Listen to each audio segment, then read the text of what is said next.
Okay, good evening, students. Myself Gaurav Mandal, a 12th grader, you can say.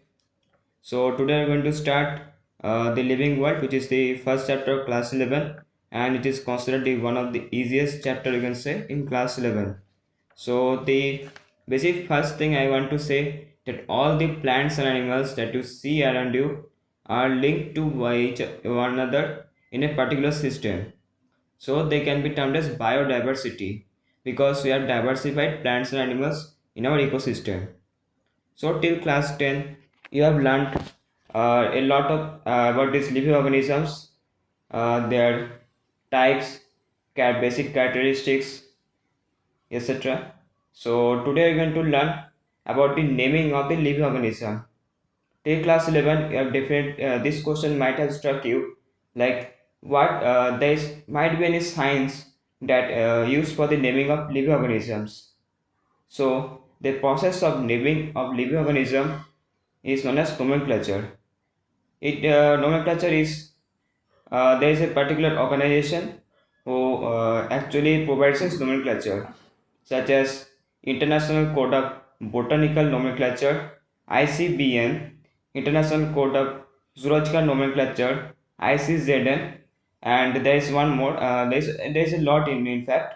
So there is I will say one more name, that is International Code of the Bacteriological Nomenclature, that is ICBACN. So, in a particular scientific name, okay, so let us calibrate first. There are two types of name in a living organism. First is the common name, and the second one is scientific name. Common name is the name which is known by local people of a particular living organism, which is generally not considered as it may differ because of people's other beliefs. So, the main thing is scientific naming. Each scientific name is consists of two components: generic name and specific epithet. Since it consists of two elements, so it can be considered as the system providing a name with two components is called binomial nomenclature. Bi means two, and nomial means naming, and nomenclature is the process of naming. So, binomial nomenclature. This naming system is described by Carolus Linnaeus and is practiced by biologists all over the world. So there are four basic rules of writing a scientific name. Biological names are generally in Latin and written in italics. The Latinized or derived from Latin irrespective of their origin. The first word in a biological name represents the genus, and the second component represents the specific epithet. Both the biological name, when handwritten, are separately underlined or printed in italics to retain the origin. Okay, so let us take the example of Indian breed of parrot whose scientific name is Alexandrine parakeet. Okay, so just a second. Where is the okay? So Alex Zandrine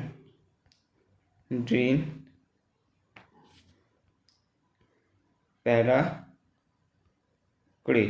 Okay, so the first one, that is this one, represents the genus, and this one specific epithet. So in exam, you will definitely write the scientific name and underline between the underline beneath the word, so to like show their Latinized. So you have to write it underlined, because writing in italics is not possible and is generally not considered during exams. Okay, so after learning the naming of organism, the second topic comes classification. Classification is the process by which anything is grouped into convenient categories. Just a second. Convenient categories. Okay. So the scientific name of categories is taxa. Taxa can be anything: cats, mammals, etc. Okay. So the process of classification into different taxa is known as taxonomy, and Third topic is systematics. The systematics basically the systematic arrangement of organisms that I've already said before. The next comes the taxonomic hierarchy, which is very clearly written in our book that categories constitute the taxonomic hierarchy, and each category referred to as classification. Rank it represents a rank and is commonly known as termed as taxon. Okay, so taxonomic categories consist of many things, such as species, genus, family, order, class, phylum, and kingdom, which is I said in ascending order. But I'll explain you descending order since it is more beneficial for you. So starting with kingdom, kingdom is basically divided in cell structure and body organization. There are main types of kingdom, that is animalia, animals, fungi, fungus, plantae, plants, protista, single-celled organisms, archaea, ancient bacteria, and normal bacteria. The next comes phylum. Phylum basically when you go deep and dig under kingdom. The next comes phylum, which is basically divided into the organisms are divided into body structure and development. Next, when you go further inwards, you can find class, in which the organisms are differentiated based on morphology, that means external features, and physiology, that is the physical features. For example, let us consider chordates.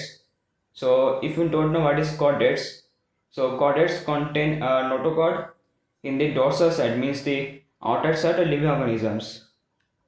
Okay, so next come the go much deeper in class, so you get order. So order consists shared characteristics. For example, mammalia. In under mammalia you can find carnivores and primates. So if we go much deeper, you can find after order comes family. Family means there is a group of related genera with less number of similarities count of genus and species. So carnivore we can say, okay, so my mistake, my bad. So family you can say carnivores, such as carnivores include Felida and Canida dogs. Both cats and dogs are both carnivores. In fact, they are yes, they are carnivores. So next, after family comes genus. Genus has very closely related shared characteristics and evolutionary relationships. For example, Felida cats. Like Felida genus includes Panthera, lion tiger, and Felis, that is small cats. Now the last comes species. Species is when organisms interbreed and produce fertile offspring, such as Panthera lion, that they can interbreed and produce fertile offspring, and similarly all those consider Panthera tigris, which is tiger. So in a descending order, first comes kingdom, then phylum, then class, then order, then family, then genus, and then species. So there is a particular table you can see in your NCERT book. You have to memorize this table, and you will learn more about this, like what is Homo, what is Musca, what is Mangifera, Triticum, all this covered in detail. You will learn it like the upcoming chapters. Okay, so thank you.